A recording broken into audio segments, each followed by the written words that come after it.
जय जय रघुवीर समर्थ. एका जोडप्याची कहाणी आणि संकल्पक आहेत स्मृती ओरोसकर. समर्थांना माहीत आहे की लोकांना निरूपणापेक्षा कीर्तन आवडतं. लोकांना सुद्धा नुसता उपदेश केलेला आवडत नाही, तर तो हितोपदेश, पंचतंत्र, ईसापनीती, जातक कथा अशा स्वरूपात असलेलं आवडतं. पुराणं आवडतात. रामायण महाभारतातल्या तत्त्वज्ञानापेक्षा त्यांना त्याच्यातली कथा आवडते. पण ठीक आहे, कथेच्या मार्फत का विना आपण तिथपर्यंत पोचू शकतो. आणि म्हणून समर्थ इथं एक कहाणी सांगतायत आपल्याला आणि म्हणतायत की ऐसी ही कहाणी निरंतर विवेके ऐकेती जे नर, दास म्हणे जगोद्धार तेची करीती. समास 13, दशक 13, समास 5 आणि 20वी ओवी आहे. आता या कहाणीबद्दल ते सांगतायत की विवेके ऐकेती जे नर. आता ही जी कहाणी आहे ती ऐकायची आहे. आता कहाणी ऐकायची मनोरंजनाकरता. आता विवेकाने ऐकलं तर काय होईल? साहजिकच जेव्हा विवेक असतो तेव्हा आत्मज्ञान त्याच्या मागोमाग येतं. आणि मग आपोआप अशी जी माणसं असतात जी विवेकाने ही कहाणी ऐकतात, केवळ कथा म्हणून नव्हे, तर तेच काय करतात, जगदोद्धार करतात. आणि इथे दास म्हणे, दासबोधामध्ये फार काही कुठे दास म्हणे असा शब्द वापरलेला नाही आहे, पण अशी ती कथा ती सांगायला सुरुवात करतात. कहाणी आपण चातुर्मासामध्ये कहाण्या ऐकतो. कथा एक वेगळा भाग आहे, म्हणजे कथा, कथेकरी कथा सांगायचा. आता कहाण्या या बोलीभाषेमध्ये एका पिढीतून दुसऱ्या पिढीमध्ये गेलेल्या आहेत. जशा शुक्रवारची, सोमवारची, गणपतीची, सगळ्या वारांच्या कहाण्यात नागपंचमीची आहे. अशी एक जोडप्याची कहाणी ते सांगतायत. जोडपं आहे सांगतायत ते. आता इथे हे जे जोडप्याची कहाणी आहे तर त्याच्यावरती त्यांनी ते उत्तर दिलं आहे की कहाणी आहे तरी काय, अशी आशंका उपस्थित केल्यानंतर ते सांगतायत, एके स्त्री पुरुषे होती, उभयातांमध्ये बहुत प्रीती, एक रूपेची वर्तती भिन्न नाही. 13व्या ओवीमध्ये, 13व्या दशकामध्ये 5व्या समासामध्ये 3ऱ्या ओवीमध्ये ही कहाणी सांगितली आहे. म्हणजे बघा, पहिला जो आशंकेमधली जी ओवी आहे ती फलश्रुतीची ओवी आहे की ही कहाणी सांगितल्यानंतर, ऐकल्यानंतर ती कशी ऐकायची, विवेकाने ऐकायची, तर काय मिळतं. आता इथे सुरुवात केलेली आहे या कहाणीची. आणि या कहाणीची सुरुवात करताना त्यांनी एक स्त्री पुरुष झालं, एक जोडपं आपल्या डोळ्यासमोर येतं. प्रकृती आणि पुरुष हे नवरा बायकोंचं प्रेमळ जोडपं आहे. काय आमच्यासारखं साधं नाही आहे, मिस्टर अँड मिसेस ओरोसकर अशा स्वरूपाचं, किंवा मिस्टर अँड मिसेस जोशी अशा प्रकारचं नाही आहे. याच्यामध्ये दोघं किती एकत्र राहत असतात आणि एकत्र वाद करत असतात आपल्याला ठाऊक नाही आहे, म्हणजे सांगायला नको आहे खरं म्हणजे. तर आता हे जे काय प्रकृती आणि पुरुष हे दोघंजण नवरा बायकोंचं प्रेमळ जोडपं आहे. त्याच्यात त्यांनी काय कल्पना केली आहे की ओंकार रूप पुरुष आहे आणि सरस्वती रूप प्रकृती आहे. म्हणून त्यांनी आकृतीमध्ये एका जोडप्याची कहाणी सांगताना, आता प्रथम आपल्याला माहिती आहे की जीव निर्माण होतो तो शिवातून होतो. शिव आणि शक्ती स्वतंत्र होते आणि शिव आणि शक्ती स्वतंत्र झाली म्हणजे मग आपल्याला माहीत आहे की ह्या चराचर सृष्टीची निर्मिती होते. माया अशाश्वत, म्हणजे जी नाशवंत आहे ती माया आहे आणि जे शाश्वत आहे ते ब्रह्म, किंवा आपण ब्रह्म, माया, शिवशक्ती काही म्हणा. म्हणून त्यांनी इथे ओंकार रूप तर इथं दिलंच आहे. आता सरस्वतीच्या ऐवजी आपण जशी दसऱ्या पाटीपूजनाच्या वेळेला लहानपणापासून सरस्वती काढलेली आहे तशी ती शक्ती आहे आणि ती सरस्वती रूप आहे. आणि आता हा ओंकार तरी कसा तयार झाला आहे बघा. पहिल्यांदी एक अगदी छोटासा बिंदू, कारण कशाचं तरी अस्तित्व असल्याशिवाय निर्मिती होत नाही. ती जी बिंदू असतो त्या बिंदूचंच पुढे बिंदूला बिंदू चिकटून एक रेषा तयार होते. ती वक्ररेषा तयार होते आणि हा जो ओंकाराचा आपण एक अनुनासिक उच्चार जो म्हणतो, मकार आणि अनुनासिक अशा स्वरूपाचा तो मुळामध्ये आहे. म्हणजे मुळात बिंदू आहे, बिंदूतून रेषा तयार झालेली आहे. म्हणजे मग ही शिवशक्ती प्रगट होण्याची जी संकल्पना आहे ती इथे त्यांनी अगोदर दाखवलेली आहे. बरं, मग आता हे झालं. मग आता काय झालं तर ह्या दोघांमध्ये आता शेवटी लग्न झालं की आता पेढे कधी येईल असं लगेच विचारलं जातं.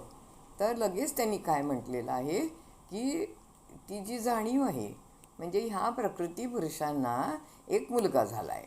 आता हा मुलगा झाला आहे तर त्याचं नाव विष्णू ठेवलं आहे. म्हणजे आता हा जो विष्णू आहे हा विष्णू कसा आहे तर तो जाणीव रूप आहे, ज्ञानयुक्त आहे, भला आहे, सद्गुणी आहे. आता हा जो काय मुळामध्ये विष्णू आणि मग काय झालं आहे त्याच्यामधून ब्रह्मदेव आलेला आहे. मग त्याच्यामधून तेथून काय झालं आहे पुढे शंकर आलेला आहे. त्याचं वर्णन त्यांनी केलेलं आहे. म्हणून इथे त्रिदेव त्यांनी दाखवलेले, त्रिगुणाचे त्रिदेव. सत्वगुणी विष्णू, रजोगुणी ब्रह्मदेव आणि जाणीव जो अगदी नेणीव रूप आहे किंवा आपण ज्याला तमोगुण म्हणतो, तमोगुणी तो आपला शंकर आहे. म्हणजेच हा जो सत्वगुण आहे त्याला धारणा करायची, धर्म पुढे चालवायचे, काहीतरी चराचर सृष्टी चालवायची आहे, ते चालवणं त्याच्या हातात आहे आणि त्याकरता निर्मिती तर व्हायला पाहिजे. म्हणून त्या रजगुणातून निर्मिती झालेली आहे. म्हणून त्यांनी त्याचं असं वर्णन केलेलं आहे. विष्णू हा जाणीव रूप आहे. त्याला पण एक मुलगा झाला, त्याचं नाव ब्रह्मा. आता हा ब्रह्मा आहे हा जाणीव नेणीव मिश्रित आहे, म्हणजे तो रजगुणी आहे. आता आपण तसे आहोत, म्हणजे देव, दानव आणि मानव असा विचार केला तर मानव जो आहे तो मधला आहे त्याच्यामध्ये.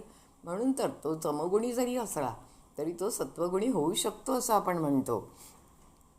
आता हा ब्रह्मदेवाचा पुन्हा त्याला मुलगा झाला आहे. आता तो रुद्र आहे. आता ह्या रुद्राचं वर्णन करताना म्हणजे हे जे जोडपं आहे त्यांचा मुलगा, नातू आणि पणतू. आता हा रुद्र जो महेश आहे हा अज्ञानी आहे, नेणीव रूप आहे, रागीट आहे आणि कोणाचं जरा काही चुकलं तरी संहार करणं हे त्याचं काम आहे. संहार करण्याकरता हा तमोगुण आहे, संहार करणं हा. आणि याच्यामध्ये तो काय करतो आहे बघा, इतका रागीट आहे की तो काय करतो की या सगळ्याचा संहार करतो. आणि म्हणून खाली अशा पद्धतीचं एक चित्र दाखवलेलं आहे की पहिल्या याच्यामध्ये चराचर सृष्टी, प्राणी मात्र, माणूस सगळं दाखवलं आहे, निसर्ग दाखवलेला आहे. आणि त्या निसर्गाला नष्ट करणारा हा अत्यंत रागीट असं रुद्ररूप असलेला असा हा शंकर दाखवलेला आहे. आणि तांडव नृत्य करतोय तो, कारण त्या शिवाची, शंकराची वेगवेगळी रूपं आहेत. तो ज्ञानी रूपामध्ये पण आहे, कारण अत्यंत नेणिवेतून तो ज्ञानापाशी पोचला आहे, हे पण आहे. कारण तो शेवटी सृष्टी निर्माण करतो, नेणीव झाली की तो परत संहार केल्यानंतर परत तो आपल्या मूळ पदापर्यंत जाऊन पोचतो. आता तो काय झाली, आता त्यांनी असं म्हटलंय की हे कुटुंब दाखवलं आहे त्यांनी, म्हणजे पिढ्या दाखवल्याच पण त्या पंतूपर्यंत. आणि आता ही वंशवृद्धी झालेली आहे आणि काही काळ थोडासा छान जातो बघा. आणि ही कुटुंबाची वंशवृद्धी ही सगळी आवाढव्य झाली आहे, सगळी पसरला आहे मोठा.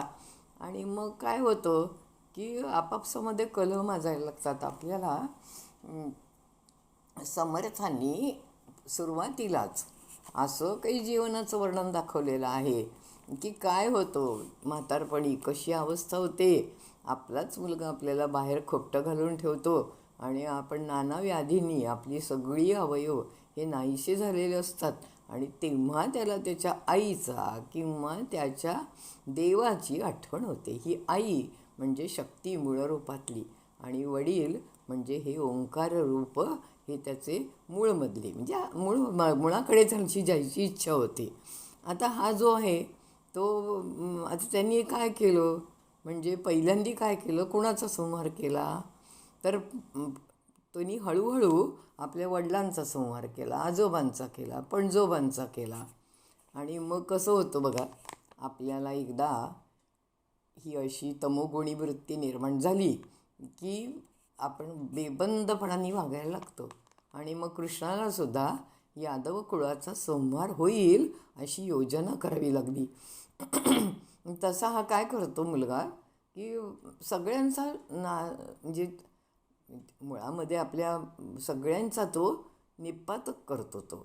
आणि शेवटी काय होतं, आता मुळामध्ये सगळ्याचा नाश केला त्यांनी, तिन्ही गुणांचा नाश केला. म्हणजे चराचर सृष्टीचा केलाच, पण त्रिगुणांचा संहार केल्यानंतर तो हळूहळू ह्या द्वैतापर्यंत, अंतिम द्वैतापर्यंत परत पोचतो. म्हणजेच काय झालं की शिवशक्ती रूपात ते जे जोडपं आहे मुळातलं तिथपर्यंत पोचलं. आणि तिथपर्यंत पोचल्यानंतर ही जी जाणीव आहे, मी शिवापेक्षा वेगळी आहे असं शक्ती म्हणते आणि म्हणून त्याच्यावरती कुरघोडी करायचा प्रयत्न करते. तर शिव म्हणतो की नाही नाही, मी श्रेष्ठ आहे, तू माझ्या ताब्यात आहेस, तू नसलीस तरी मी काही करू शकतो. असं खरं म्हणजे दोघंही म्हणू शकत नाहीत, पण तरी ते एकमेकांच्या सहकार्याने हा सगळा पसारा मांडतात. आणि मग नंतर काय होतं, सगळं हे नष्ट होतं. म्हणजे कालगती कशी असते बघा, कालगती होता होता या संहाराचा वेळ येते तेव्हा प्रलय. म्हणजे ही देताना कहाणी कशी दाखवलेली आहे की अन्वय पद्धतीने दाखवली आहे, मुळापासून पुढे पुढे दाखवली आहे. आणि संहार झाल्यानंतर परत उलट्या पद्धतीने ते गेलेले आहेत. त्यांनी पहिल्यांदी तमोगुणाचा म्हणजे स्वतःचाच नाश केला आहे, मग रजोगुणाचा, मग सत्वगुणाचा, शुद्ध सत्वगुणाचा, मग निर्गुणाचा पण, आणि शेवटी गुणातीतापर्यंत ते जाऊन परत पोचलं आहे. म्हणजे मूळ रूपामध्ये, बिंदू रूपामध्ये. जो बिंदू आहे असं आपल्याला वाटतं, पण तो आहे का नाही, असतो का नाही, कारण काहीतरी पाहिजे म्हणून तो आहे. अशी ही कहाणी आहे. आणि ही कहाणी युगायुगाच्या ठायी अनेक वेळा होत असते. आणि सृष्टीच्या उभारणीचं आणि खांजणीचं म्हणजेच निर्मितीचं आणि संहाराचं म्हणजेच उत्पत्तीचं आणि लयाचं मर्म ज्याला समजेल तो जन्म मरणापासून सुटेल आणि तोच जगदुद्धार करू शकेल. फक्त स्वतःपुरता सुटणार नाही तर इतर कसं सुटतील. जगदोद्धार करणं म्हणजे काय की माझ्याबरोबर माझ्या सगळ्यांचा मी उद्धार करणार, एकटा नाही. ही जी भावना ह्याच्यामध्ये समर्थांचं जे जीवनात आहे किंवा तर हे तुम्हाला असं दिसतं की सगळ्यांबरोबर जायचं आहे, एकटं नाही. जय जय रघुवीर समर्थ.